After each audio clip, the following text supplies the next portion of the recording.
Justin, what does this truck do? You know, Frank, this is actually a fuel and lube truck. It's a 2007 Freightliner M2. It's got a C7 Caterpillar engine, and the miles are just over 300,000. It's got I think a 6 or 7 speed manual. With these, the body here though is what they would call a fuel and lube, and you get your diesel fuel here, and then all different kinds of options as far as gear oil, motor oil, coolant, grease, all kinds of stuff like that. It's got a cabinet in the back here.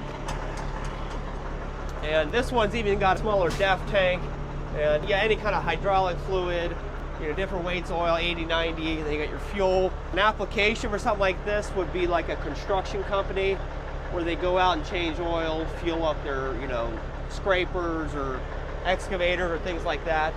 So that would be like a typical application. This one's got a, you know, air compressor for running the pumps, and that would be a typical application. I think a way that it would be a big benefit to a company if you got like 10 or 20 trucks, maybe you're building roads or something like that, and you don't have a shop and you're moving from location to location. If you get something like this, you can get your oil bulk, and then you can do, you know, if you don't have a shop set up, you're moving location to location, you got all your stuff right on the truck, you can do all your service work right there. We saw quite a few of these.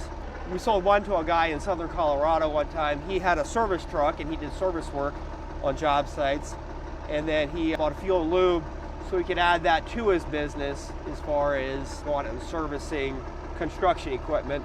And it could be a good business even to get into, you know, just if you're not a mechanic, you know, necessarily a hardcore mechanic doing something like that, it'd be an easier thing to get into. You're kind of down the same line, and then it'd be, you know, you have your own truck and you could, you know, mark your oil up. You could even sell the old oil that you get when you do the oil change and things like that. So there's a lot of options with this truck, and I can show you the engine here. It has a C7, the engine's super clean. And then the interior here. Seat's a little bit rough, but otherwise the interior is pretty decent shape on it. And yeah, if this is something you're interested in, check it out on our website or any other fuel and lube trucks we got. We got about 3 or 4 more besides this one. LandisTruck.com, or give us a call, 308-217-7203.